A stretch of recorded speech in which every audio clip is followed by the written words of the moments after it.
Deafrowe with Deafrowe closed caption, and I'm back again with another review. Welcome back to my channel, Deafrowe closed caption. If you like what I've been posting, like, subscribe, and share. Hit that notification bell so you can see the new stuff that I'm putting out, especially when it pertains to this show that I'm reviewing now called The Devil's Hour.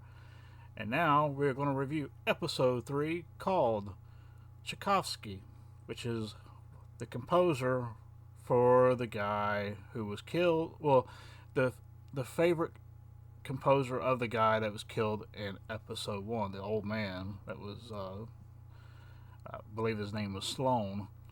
And let's get started on this review. Episode 3, Tchaikovsky. Alright. As you can see here, it's moving day for, let's see, the Warrens. This is the Warren family. The mom, dad, and the daughter is the one that lived right down the road from Lucy and Isaac. As you can see, they're moving their stuff. And you see all these things that are going up, and you realize, wait a minute, when you're watching this episode, they're moving into the house number 7, which is what Isaac and Lucy live in. What's going on here? What you're seeing is another timeline playing out where the Warrens actually got the house. Remember in the second episode, as Lucy is talking to Debbie Warren, her neighbor, she said, "We put in an offer for that house, but you must put in an offer bigger than ours because you got it. So we had to end up in this other house down the road from it, from the woman that we really wanted." Well, in this timeline, Lucy doesn't have Isaac, and therefore she didn't marry Mike. She didn't have a baby. She didn't have Isaac, and therefore she didn't need to move. And they put in the offer, the Warrens, and got the house, as you can see here. And remember that wall that Isaac was staring at a lot in the kitchen? This is why. He was seeing it happening in real time. He took it out. He took that barrier wall between the kitchen and the dining room out and made it like a nice little walk-through shape. Walk-through, open it up, make it all open. Nice. The common thing that most people do, homeowners do, when they want to make their space in their house seem more open. And nothing out of the ordinary. It's just that Isaac was seeing this timeline from his timeline that he was living in. So yeah. Now we skip back to Gideon talking to Lucy again after he's been arrested. Lucy's like, "We know you took him and all this other stuff. You have to because we have all this evidence." And he's like, "What evidence do you have of this? You don't have any evidence of this. In fact, on the contrary, you have evidence of something else going on." And that's what they're in. And you finally get to see Ravi, and Ravi's beat to shit in this episode, as you can see here. He's been, bludgeoned. But yeah, he's talking to Lucy, and he's like, "Look, you gotta take a break because he's getting into your head and all this other stuff." But Gideon's not really trying to get into anybody's head. He's just trying to, in a roundabout way, explain what's going on. But the concept of what he's about to explain and how he explains it is so far in outer space that Lucy and Ravi are going to have a hard time grasping onto it. So we're back at in this timeline, Lucy with Isaac timeline, and they're searching her house for clues on where to find Isaac. And they're doing the whole thing where they're posting everything online. They're gonna do it on TV and all this other stuff. And she's like, "How come you guys can't find her?" And at this moment in this little shot right here, she glimpses over at the window and sees Isaac's handprint on the window, but she just she thinks she's just going crazy and doesn't think nothing of it, doesn't say anything like that. And so they continue to go on. And then, this whole crazy scene right here with her mom, Lucy's mom, when she's at the nursing home. And of course, everybody thinks that she just has Alzheimer's, which she does, or a type of dementia. And she's basically watching the TV without the TV actually being on, and it creeps the caretaker out. So, so yeah, it's an odd little scene right here. And of course, Mike, he's trying to calm Lucy down and all this other stuff, but she's like just telling him like, go on, I don't want you here. It doesn't comfort me for you to be here. I don't want to sleep. I don't want to just calm down. I want to find my son, our son, and all this other stuff. And so she wakes up at 3:33 again. She goes out this time though, and she gets it's kind of funny actually. Anyway, Ravi shows up in the morning and sees that Detective Holness is sitting there looking at this picture, and he has figured out a pattern, and he's asking Ravi if he sees the pattern too. And basically, like, this drawing that Gideon had done looks exactly like a map of a certain area, and they think they should probably go investigate it, and that's kind of what they do, as you can see right here. So Detective Holness was basically there all night trying to figure all this out, and then all of a sudden, because of the events of this of what's happening to Isaac, it starts to trigger memories. And this is just my opinion. I don't know whether this is what the show is meant to convey or not. This is strictly my opinion. But the events of the trauma and the things that are happening to Isaac have started to awaken memories in Lucy that, for her, they don't make any sense, but she has memories of them anyway. And so she's like, well, if I'm going to do anything, if this is going to help the event, things move along, I might as well follow these memories where they go. And that's kind of what she starts to do. And one of the things with Harold Slade, I said Sloan earlier, I'm sorry, it's Slade. He was the old man that was killed in the first episode. And she starts thinking of him for some reason, just out of the blue. One of the reasons being that they showed her a picture of Harold Slade and was asking her if she knew who he was, but she didn't know who he was, but for some reason she has memories of him. And one of the memories is why did he just kill himself, that kind of, she couldn't understand why she was saying that anyway. And one of the things that she realized was missing from her son's bedroom was a watch, a broken watch, but a watch. And then she's like, why would he take that? That type deal.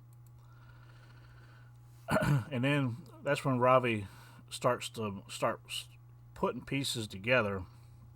This is why they're out at that. They're chasing that lead on the map, and they go out here, and there's like all these washing machines and stuff that has just been thrown over into this ravine or whatever. Which you find out later that is also connected. So that was the whole ordeal. But the reason they were out there looking at this ravine is because that red van had been spotted in the area dumping there, which is the same red van that Gideon had been using up until the time that they found it with a flat tire and took it in impound and started chasing after Gideon, basically. So now we're getting to the point Ravi is starting to put things together, and he's starting to see that it seems like everything centers around Lucy Chambers, and he can't figure out why. But it's starting to he's starting to feel like he has to stick with her in order to figure out what's going on. So that night she can't sleep. She's going around the house And like I said, because of the traumatic events of losing her son Isaac, she's starting to see memories, and she's starting to see in the house exactly what Isaac was seeing in the house. So she sees like images, like she's looking in the attic right here, for example, and she sees like a dude just standing over in the corner for no reason whatsoever, and then she, you know, flashlight bounces away, and then she puts it back over there, and it's gone. Well, the reason there's a dude in the attic is because Mr. Warren was checking the attic space to make sure that area over where he wanted to take that wall out leading into the kitchen wasn't a supporting wall, and so he was in the attic checking that space. But this whole scene just creeps you the what out, because it's just she's just seeing that timeline bleed over basically, or she's seeing the bleed over. So she's like, well, I'll just go to bed now, or whatever. And yeah, and then all of a sudden at 3:33, the mom wakes up. She gets that little, like I told you about in the second episode, she gets that little knob that came off that gun cabinet and is holding it in her hand, and she just kind of leaves the caregiving place that she's staying at. So there you go. So yeah, she leaves. And then Lucy, she's she's trying to go to sleep in this house, but she's starting to see all the things that Isaac was seeing himself, and it's creeping her out. Especially this scene right here, where she decides, "Hey, I'm just going to sleep in Isaac's bed because I don't feel comfortable in my own room at this point." So she tries to sleep in Isaac's bed, and she looks over to the left, and it's the little girl, Meredith Warren, the little girl of the two Warrens, that's just like standing there looking at her all of a sudden, and then she blinks and she's gone. So she's starting to see the stuff from that other timeline that played out. So she goes, basically goes down to a gas station and gets a pack of cigarettes, even though she's never smoked. She tells the guy, it's like, I don't smoke, but she's going to start now, apparently. And it's like after she and this is all after she's met Ravi, and they started this investigation, and Ravi does smoke. And then all of a sudden she gets the urge to call him, so she calls him, and he's awake outside smoking a cigarette, just like she is. It's like her and Ravi have a connection because it was a connection that was made at a different timeline, but they are being drawn back together in this timeline by events that are happening. So, yeah, it's pretty cool. So, yeah, you see he's talking to her over the phone, and this is 3-something in the morning. They're both awake, both smoking a cigarette, both thinking about the same thing. It's all events converging on each other, and then this is where she finally she's acting on those memories, and one of those memories was there's a safe in Slade's house. She's going to go there, talk to the widow, and get into that safe, because she sees the number in her head like she had been there before, and so she decides, well, I'm just going to follow this memory down the rabbit hole, basically. She's like, anything I can do to help the situation, I'm going to do it. So she goes in there, and she's talking to the widow or whatever of Slade, and basically they're just having a regular conversation about things that she had planned to do with her husband, that kind of blah blah blah. But she's like, "Hey, I need to go to the bathroom. Where do I need to go?" And what's so weird about this part is Lucy was kind of already moving in the direction, like she already knew where the bathroom was, but she was kind of like hesitating to wait for her to tell her where the bathroom was so she can go in that direction. I like those little subtle details that they did. And so she finally, she goes up the staircase, and she finds the safe, which she didn't think she was fine. She was just, like I said, she's basically going off a memory that's flashing in her head.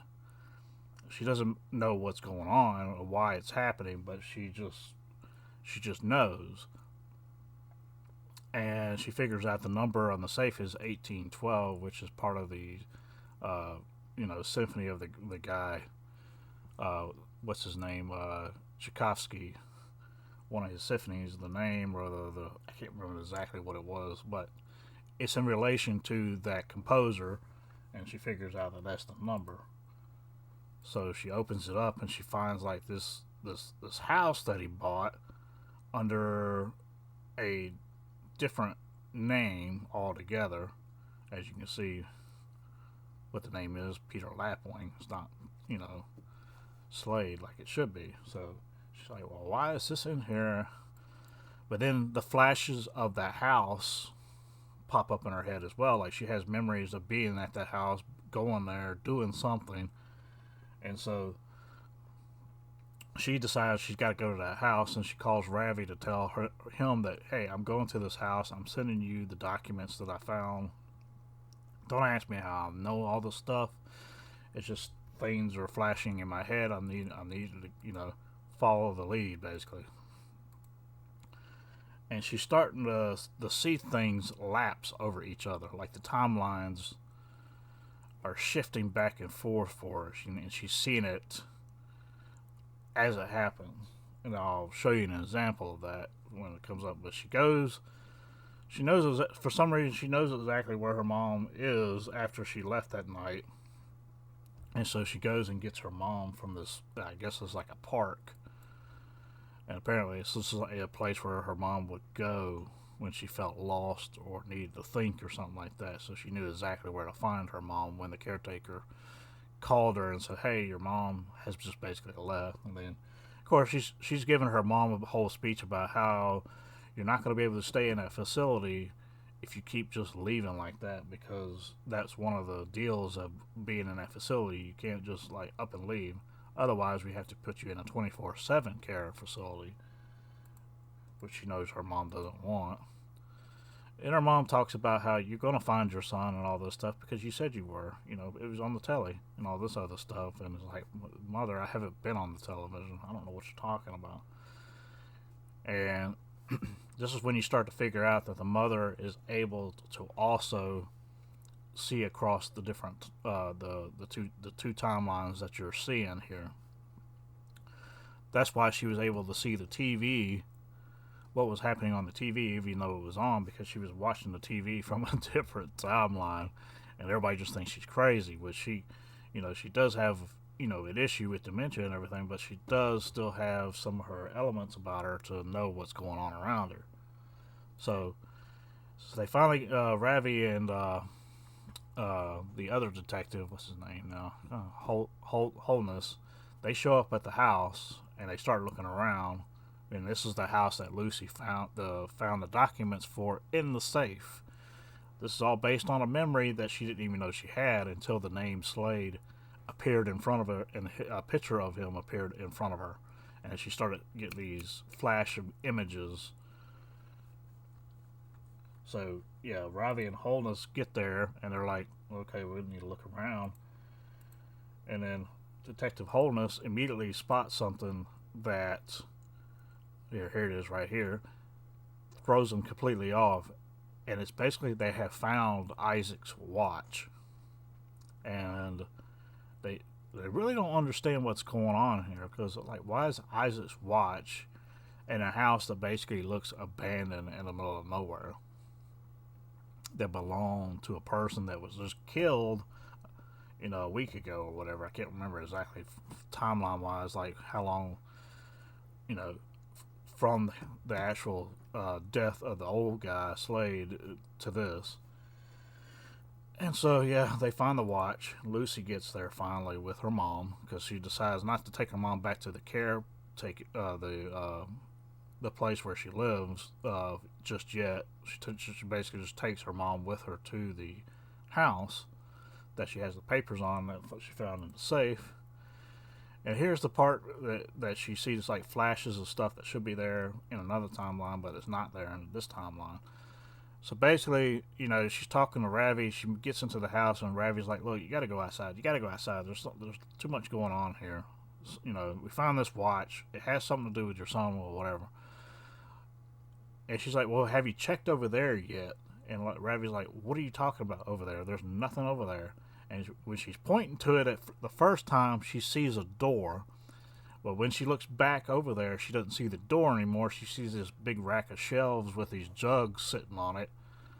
And she's like, she realizes in this timeline, somebody put that there in order to block the door that she was seeing in her mind, in her old memory.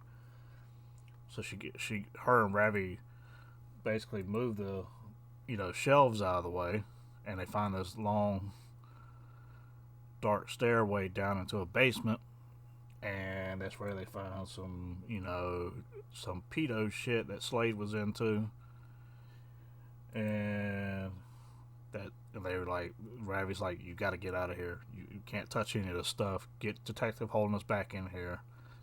Go out there, tell him to come back in here, or whatever. And at this point, the mother has gone off into the woods nearby because she's seeing like shadows, and she doesn't know why, but she has kind of a clue that something's up. And that's where the mother finds Isaac out in the woods near that house. Somehow he had just appeared there all of a sudden. And this is where, Gideon's trying to explain in later episodes what Isaac really is. So anyway, the mother finds Isaac in the woods and basically brings her back to Lucy as she's coming out of the house in the middle of nowhere. So they hug, and then that scene ends after them finding Isaac, and we're back over here talking to Gideon as he's handcuffed to the table here. And you look at Gideon, you think he's got to be some type of evil person, and the way that they're looking at him, they're thinking like, why did you take Isaac to that house? Why did you steal his watch? What were you doing in that house? Why were you messing around with stuff that was in Slade's house? Were you doing that, or was Slade doing that? And he's like, yeah, I wasn't there for the reason that Slade was there. Basically, is what he's saying. It was like, he's basically like, you got me on 4 counts of murder. You're gonna put me in prison anyway. What good is it me to just up and tell you what else I've done?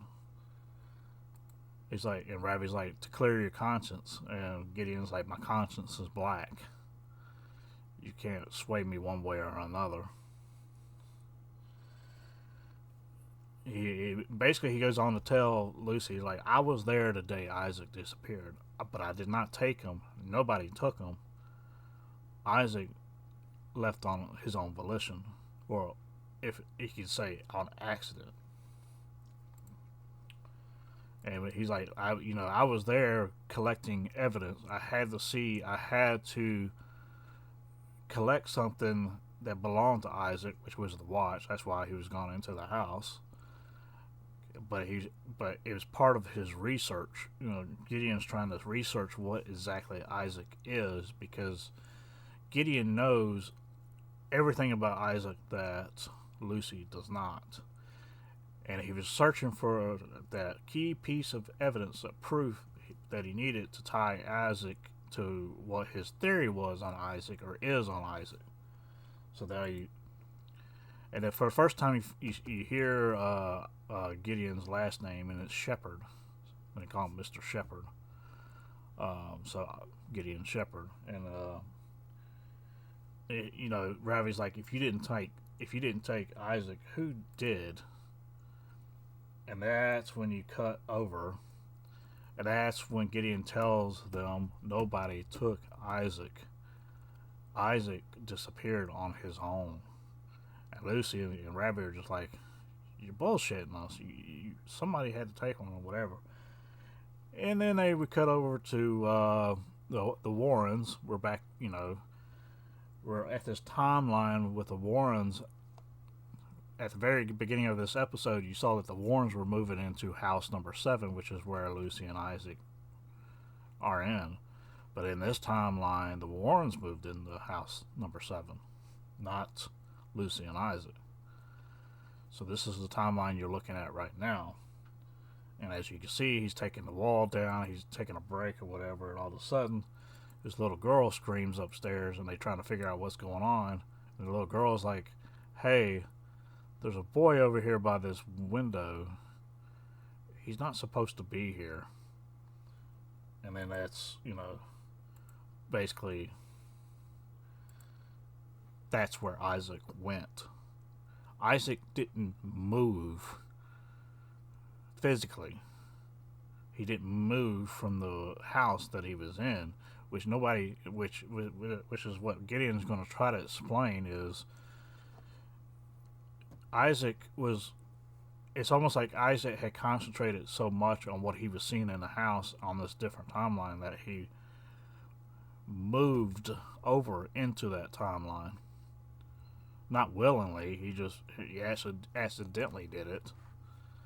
And and if you remember at the beginning of the interviews with the police, when Lucy was sitting in Isaac's bedroom, she looked out the window and saw that handprint on the window. That was Isaac. He was there. She was seeing that bleed through the other timeline, and that was the whole ordeal with that. So now we're finally starting to see some puzzle pieces come together. Isaac is an anomaly in the reason Gideon was gathering data on him is to clarify exactly what he is. Gideon has no intent on hurting him or anything like that. He's just trying to figure out who and what Isaac is. And when Isaac is able to accidentally move over into this timeline, Gideon realizes what he is. He's the anomaly. And that's the end of this episode. They show Isaac in the other timeline, and that's how he disappeared. And that, my friends, is episode 3 of The Devil's Hour, called Tchaikovsky. If you like this episode review, like, subscribe, and share. Hit that notification bell so you don't miss the next review that I'm going to put out for episode 4. And man, it just gets crazier from here on out. And a lot of this stuff in this show is going to blow your mind from here on out, to be honest with you. And like I said, it's kind of been slow leading up to this episode, but after this episode, it's balls to the wall, mind bending. It's going to blow your, top off, whatever. So please like, subscribe, and share if you want to see my next review. That's it from me. I'll catch you out on the edge of another review. Deafrowe out.